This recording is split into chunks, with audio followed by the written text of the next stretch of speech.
2024 সনের জুলাই সন্ত্রাসের মাধ্যমে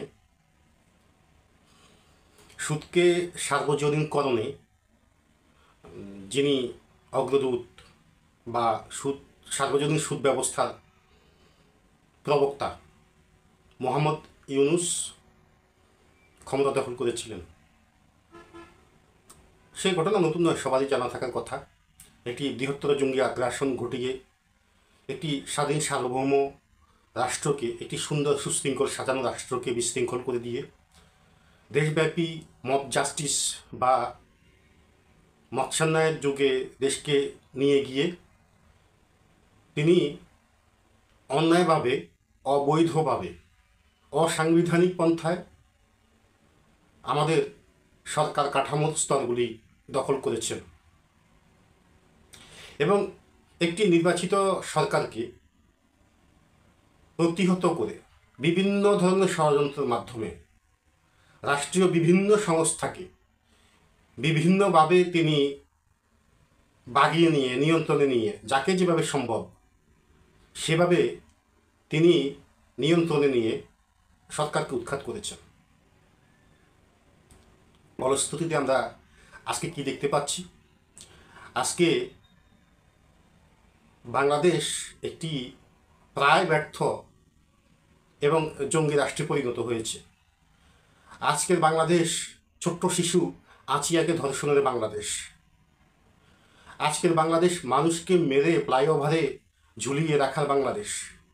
আজকের বাংলাদেশ অনিশ্চয়তা, নিরাপত্তাহীনতা, ক্ষুধা, দারিদ্রতার বাংলাদেশ। বাংলাদেশ কি এমন ছিল? 24 সনের 5ই আগস্টে যে বৃহত্তর জঙ্গি উন্মাদনা ঘটেছিল, জঙ্গি উত্থান ঘটিয়ে ক্ষমতা দখলের পর আমরা দেখেছি যত্রতত্র লাশ পড়েছিল। অনেক বয়োজ্যেষ্ঠের কাছে শুনেছিলাম যে 1971-এও এত খারাপ পরিস্থিতি কাউকে দেখতে হয়নি। এখানে ওখানে লাশ ছড়িয়ে ছিটিয়ে পড়ে থাকতে দেখা গেছে, নর্দমার ফাঁকে লাশ পড়ে আছে। এমন লাশের রাজত্ব কায়েম করে, রাষ্ট্র কায়েম করে বাংলাদেশের ইতিহাসে আর কেউ সরকারের কাঠামোগুলি দখল করেছে বলে আমার জানা নেই।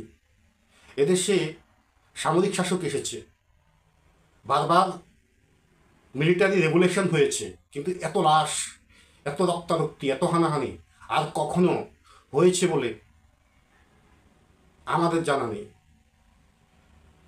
তবুও আমরা আশা করেছিলাম, যখন জুলাই সন্ত্রাস চলছিল 2024 সনের জুলাই মাস ব্যাপী এবং আগস্ট মাসের কিছু সময় পর্যন্ত, যখন সারা দেশে অস্থির উন্মাদনায় জঙ্গিরা দাপিয়ে বেড়াচ্ছে, তখন আমরা শুধু প্রহরে গুনছিলাম যে এই ধরনের অরাজকতা থেকে কবে আমরা মুক্তি পাব। ঠিক সেই সময়টাতে হঠাৎ শোনা গেল বিভিন্ন ষড়যন্ত্রের কাছে পর্যদস্ত হয়ে মাননীয় প্রধানমন্ত্রী তিনি গণভবন থেকে বেরিয়ে গেছেন এবং প্রচার করা হলো তিনি পদত্যাগ করেছেন। অমনি বিদেশ থেকে ছুটে এলেন মোহাম্মদ ইউনুস। তিনি কথিত শপথ গ্রহণের মাধ্যমে ক্ষমতা দখল করলেন। একটু আগেই বলেছি, জাতির সম্পূর্ণ অসাংবিধানিক, অনিয়মতান্ত্রিক, অগণতান্ত্রিক, অনির্বাচিত। তবুও আমরা আশা করেছিলাম যে এই দেশে হয়তো শান্তি প্রতিষ্ঠা হবে। আমি গত আলোচনায় এই বিষয়টি বলেছিলাম যে খুব দ্রুতই হয়তো শান্তি প্রতিষ্ঠা হবে, খুব দ্রুতই হয়তো এই অন্যায়, অনিয়ম, অবিচারের রাজত্ব হয়তো হ্রাস পাবে। কিন্তু তা হয়ে ওঠেনি। আমরা শান্তি আর চোখে দেখিনি। আমরা এই দখলদার গং যখনই আমাদের সরকার কাঠামোগুলি দখল করেছিল, তখনই আমরা এখানে ওখানে লাশ পড়ে থাকতে আমরা দেখতে পাচ্ছি, শুনতে পাচ্ছি। আমরা অনেকে ভুলেই গেছি এই দখলদার ইউনুস রাষ্ট্রীয় ক্ষমতা দখল, সরকারি কাঠামোগুলা দখল করার পরেই আমরা হাতিঝিলে একজন নারী সাংবাদিকের লাশ পড়ে থাকতে আমরা দেখেছি। ভাত খাইয়ে তোপাজ্জলকে পিটিয়ে হত্যা করার মতো ঘটনা আমরা দেখেছি, আমরা শুনেছি। এভাবে অসংখ্য মৃত্যু, অসংখ্য ঘটনা, কাউকে পুড়িয়ে কাউকে পানিতে ডুবিয়ে, এমন মৃত্যুময় একটি দেশ বাংলাদেশ 53 বছরের ইতিহাসে এমন মৃত্যুময় একটি দেশে পরিণত হয়নি। আমি কত ব্যাখ্যা দেবো, আমি ব্যাখ্যা দিয়ে শেষ করতে পারবো না। গত 5 বছর 7 বছরের 5-7 মাসের, দুঃখিত, গত 5 মাস 7 মাসের এত অরাজক পরিস্থিতির ঘটনা, এত মৃত্যুময় ঘটনা আমি আর কখনো দেখিনি। আমাদের মিডিয়াগুলি চুপ হয়ে গেছে, আমাদের সংবাদ মাধ্যমগুলিতে আর সংবাদ পরিবেশন করার কোনো সুযোগ নেই। প্রকৃত নিরপেক্ষ সংবাদ পরিবেশনের আর কোনো সুযোগ নেই। আমাদের সংবাদ মাধ্যমগুলিতে সেরকম সংবাদ আর পরিবেশন করা হয় না। আমাদের রাজনীতিবিদেরা আর গলা ছেড়ে আর সমালোচনা করতে পারেন না। এবার আসা যাক, আপনি বলতে পারেন যে জননেত্রী শেখ হাসিনার নেতৃত্বাধীন সরকার যখন ক্ষমতায় ছিল তখন রণজিৎ হত্যাকাণ্ড ঘটেছিল। আমি এই প্রসঙ্গে বলতে চাই, কিছুদিন আগে ছাত্র শিবিরের স্বরূপ আমরা দেখতে পেয়েছি। তাদের নিজের মুখেরই কথা, তারা ঢাকা বিশ্ববিদ্যালয়ের ক্যাম্পাসে তারা ছাত্রলীগের ছত্রছায়া থেকে ছাত্রলীগের রূপ ধারণ করে তারা অবস্থান করেছিল পরবর্তীকালে, এবং ইভেন অনেককেই ছাত্রলীগের অনেক গুরুত্বপূর্ণ পদেও দেখা গিয়েছিল। যেই কথিত 2-1 উপদেষ্টা, বালক উপদেষ্টা রয়েছে, তাদের বিষয়ে একটা আলোচনায় বলেছিলাম, তারাও অনেকে ছাত্রলীগের বাতাবরণে নিজেদেরকে লুকিয়ে রেখেছিলেন। তাহলে যদি আপনি রণজিৎ হত্যাকাণ্ডের কথা বলেন, যদি আপনি সাগররুনির হত্যাকাণ্ডের কথা বলেন, তাহলে এই হেলমেট বাহিনী কারা ছিল? ছাত্রলীগের হেলমেট বাহিনী বলে যে অপবাদটা দেওয়া হচ্ছে, সেই হেলমেট বাহিনী কারা ছিল? আমি তো বলবো, এখন তো বলতেই হয়, খুব স্বাভাবিকভাবেই এমন কথা বেরিয়ে আসে, যে প্রতিপক্ষ সংগঠনের জঙ্গিরা ছাত্রলীগের রূপ ধারণ করেছিল, তারা নিশ্চয়ই সেই সংগঠনকে বিতর্কিত করতে, সেই সংগঠনকে কলুষিত করে তুলতে, সেই সংগঠনকে জনগণের কাছে খলনায়কে পরিণত করতে তারা হেলমেট পরিধান করেছে। তারা রণজিৎকে রণজিৎ হত্যাকাণ্ড ঘটিয়েছে, তারা চাঁদাবাজি করেছে, তারা হলগুলিতে অপকর্ম প্রতিষ্ঠা করেছে।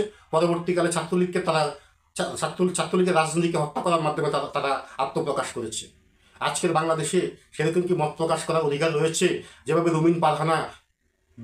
বিএনপি নেত্রী রুমিন পারহানা গলা পাঠিয়ে আওয়ামী লীগ সরকারের বিরুদ্ধে বলতে পেরেছেন, মির্জা ফখরুল তার গলা এখন স্তব্ধ হয়ে গেল কেন?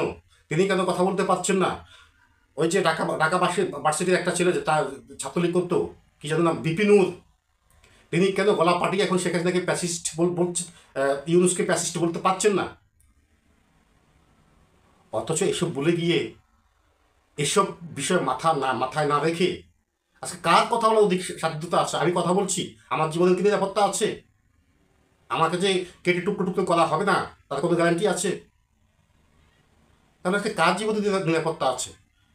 কিন্তু তবুও এই অনির্বাচিত দখলদার গংকে প্যাসিজম বলা যাবে না, প্যাসিস্ট বলা যাবে না। যেই বলবে তার জীবনে মৃত্যুর কালো ছায়া নেমে আসবে। প্যাসিবাদী বলা হচ্ছে, স্বৈরাচার বলা হচ্ছে জননেত্রী শেখ হাসিনাকে। অথচ তার শাসন আমলে তো গলা পার্টি সমালোচনা করা গেছে। ছাখানা, জয় সংলাপে, গাঁয়েতে যেখানে যেতাম, যেখানে বসতাম, সেখানে তার সমালোচনা শুনতে পেতাম। এখন মানুষ কথা বলতে ভয় পাচ্ছে, এখন মানুষ কথা বলতে আশপাশ দেখছে দখলদার গন্ধের কোনো অনুষ্ঠানে রয়েছে কিনা, কারণ কথা বললে বিপদ নেমে আসবে। তাহলে আজকে আমাদের বাক স্বাধীনতা আমাদের নেই। আজকে দ্রব্যমূল্যের এই ঊর্ধ্বগতি, মানুষ কথা বলার সাহস পাচ্ছে না। তাহলে কাকে প্যাসিবাদী বলা হচ্ছে, কাকে স্বৈরাচার বলা হচ্ছে? জননেত্রী শেখ হাসিনা কি কখনোই তিনি অনির্বাচিতভাবে ক্ষমতায় এসেছেন? তিনি তো সাংবিধানিক পন্থায় বা ক্ষমতায় অধিষ্ঠিত হয়েছিলেন জনগণের ভোটের মাধ্যমে। এখন আপনি বলতে পারেন যে নির্বাচন একতরফা হয়েছে। আরে ভাই, নির্বাচন আয়োজন করেছেন, আপনি নির্বাচনে অংশগ্রহণ করেননি। আপনি নির্বাচনে কেন অংশগ্রহণ করেননি? নির্বাচন সুষ্ঠু হবে না, অবাধ হবে না, নিরপেক্ষ হবে না। আপনি পুকুরের ঝাঁপ না দিয়ে আপনি কিভাবে বলেন যে পুকুরের পানি গরম না ঠান্ডা? পুকুরের পানি টাচ না করে আপনি কিভাবে বলেন পুকুরের পানি গরম হবে না ঠান্ডা হবে? আপনি খাবার তৈরি করার পূর্বে আপনি বলছেন এই খাবার তেতো হবে, আপনি মুখে নেবেন না। নির্বাচনে যারা জেতার সম্ভাবনা ছিল না,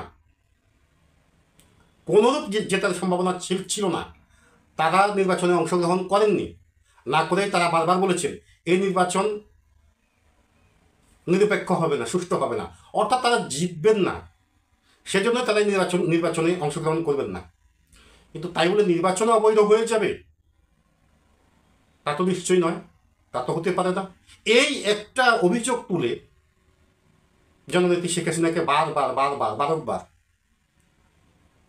স্বৈরাচার বলা হচ্ছে। কিন্তু কোন যুক্তিতে আপনি স্বৈরাচার বলছেন? একটিবার কি ভেবে দেখছেন?